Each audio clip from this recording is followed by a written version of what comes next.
नाम शाइना है। मैं राजस्थान के हनुमानगढ़ ज़िले से बिलोंग करती हूँ। मेरा अभी आरपीएससी असिस्टेंट प्रोफेसर बॉटनी में 7th रैंक के साथ सिलेक्शन हुआ है। मैं तो शायद मेरी फैमिली में वैसे पहली गवर्नमेंट जॉब मेरी ही है। वैसे हमारी फैमिली में 5 बच्चे सिलेक्ट हो 4 हो चुके हैं, 5th मैं हूँ। उसमें सबसे बड़ी पोस्ट पे मैं ही लगी हूँ। जब तक सिलेक्शन नहीं हुआ था तो लाइब्रेरी जाते थे, आते थे, पूरे दिन लाइब्रेरी रहते थे। तो गली में निकलते हुए कब तक लगेगी, कब तक तेरा रिजल्ट आएगा। इवन मैंने तो 5-6 साल तक कोई शादी भी अटेंड नहीं की थी। सोचा कि रिलेटिव आएंगे तो पूछेंगे क्या कर रही है, क्योंकि उम्र भी बढ़ रही है तो शादी भी करवा दो इसकी। ये वाले भी कॉन्सेप्ट चलते हैं अपनी फैमिली में, हमारे तो ज़्यादा ही चलते हैं। पर मैं शुक्रगुजार हूँ अल्लाह की और मेरे पेरेंट्स की कि जो लोगों की बातों में नहीं आए। उन्होंने मतलब लोगों की बातों में आए बगैर मेरे को पूरा विश्वास किया। और जैसे मैं कायम खानी फैमिली से बिलोंग करती हूँ तो हमारे जैसे फीमेल्स को पढ़ने के लिए बाहर भी नहीं भेजते।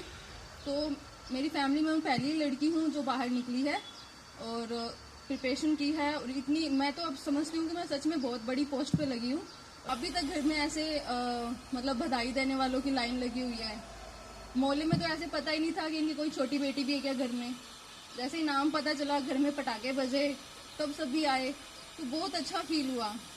और जैसे पिछली वैकेंसी में भी मैंने दिया था, इंटरव्यू में भी पहुंची थी, तो उसमें मैं वेटिंग में रही थी। तो उस टाइम थोड़ा दुख हुआ, लेकिन अब वो दुख मेरे को नहीं हो रहा, क्योंकि अगर मैं उस टाइम लगती तो उतना वैल्यू नहीं होता, क्योंकि उस टाइम मैंने इतनी तैयारी भी नहीं की थी। इस बार मैंने तैयारी इतनी अच्छे से की है कि मेरे को पता था सिलेक्शन तो हो जाएगा, लेकिन ये नहीं पता था कि 7th रैंक से हो जाएगा, टॉप 10 में आ जाऊंगी। सर का विश्वास था हमेशा से कि तेरा सिलेक्शन हो जाएगा, तो आराम से बैठ। फिर भी मैंने ये दिसंबर वाले की तैयारी की और इसमें भी अच्छा बन रहा है, लेकिन वो सीट किसी और के लिए छोड़ देंगे, किसी और के लिए, मतलब डिजर्विंग कैंडिडेट के लिए। और इसमें हो गया। मैं बहुत खुश हूँ, अल्लाह की शुक्रगुजार हूँ, मेरे पेरेंट्स की शुक्रगुजार हूँ और सर की शुक्रगुजार हूँ कि अल्लाह ने मेरे को बहुत बड़ा मौका दिया। और हमारी फैमिली में मतलब मैं एक रोल मॉडल बन चुकी हूँ, या आगे भी और मतलब मैं लड़कियों को मोटिवेट भी करूंगी। अपने मेरे पेरेंट्स जैसे औरों के पेरेंट्स को भी मोटिवेट करेंगे कि भाई अपनी बच्चियों को बाहर भेजो, या बाहर नहीं भेजो तो उनको ऐसा इन्वायरमेंट दो कि वो पढ़ पाए, अच्छे से पढ़ पाए, अपने सपने हैं वो उनको पूरा कर पाए। Thank you sir. जो यहाँ पर जो लोग सेलेक्ट होकर आए हैं असिस्टेंट प्रोफेसर में, उनके बारे में मैं 2-3 बात कहना चाहता हूँ। पहली बात जो है वो एक शेर कहिए कि दुनिया जिसे कहते हैं जादू का खिलौना है, मिल जाए तो मिट्टी है, खो जाए तो सोना है। आपने इसके लिए, इस असिस्टेंट प्रोफेसर बनने के लिए बहुत स्ट्रगल किया होगा। अब आपको वो मिल गया है तो उसकी कीमत कम मत कीजिएगा। वो एक बहुत बड़ा तोहफा है जो नेचर ने आपको दिया है, और उसके साथ जस्टिफाई कीजिएगा। आपका जिम्मेदारी है कि आप जहाँ पर भी रहें वहाँ पर लोगों को एजुकेशन देते रहें, बांटते रहें।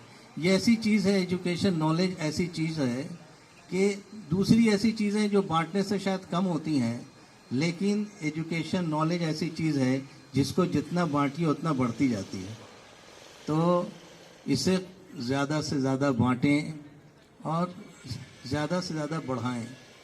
एक चीज़ और है कि only a good student can be a good teacher. तो सीखना किसी भी उम्र में छोड़े मत, हमेशा सीखते रहें, आगे बढ़ते रहें। जहाँ से भी जो चीज़ मिले, जो भी सीखने की चीज़ें मिले, उसे आप गैदर करें और फिर उसको दूसरों तक भी पहुँचाएं। एक चीज़ मैंने यहाँ पर देखी कि अभी फ़ोटो चल रहा था, फ़ोटो सेशन था, तो उसमें असिस्टेंट प्रोफेसर्स थे, वो ज़मीन पर बैठे थे। तो मुझे एक ख्याल आया कि इससे जो है एक चीज़ आती है कि आपके पैर हमेशा ज़मीन पे होने चाहिए और आपकी सोच हमेशा आसमानों पे होनी चाहिए।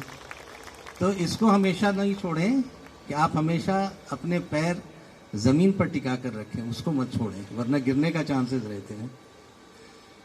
और जो लोग क्वालिफाई करना चाहते हैं और करने की कोशिश कर रहे हैं, तो ये समझें कि कोई भी कामयाबी जो है, सफलता है, वो ओवरनाइट नहीं मिलती है। उसके लिए स्ट्रगल करना पड़ता है। बहुत बार तो डिकेड्स ऑफ स्ट्रगल रहते हैं, लेकिन आपको अपना काम करते रहना है। हल की चिंता ज़्यादा नहीं करनी है। अगर आपके पास कॉन्फिडेंस है, आप मेहनत कर रहे हैं, तो वो आपको एक ना एक दिन आपकी जो मंजिल है वो मिलेगी।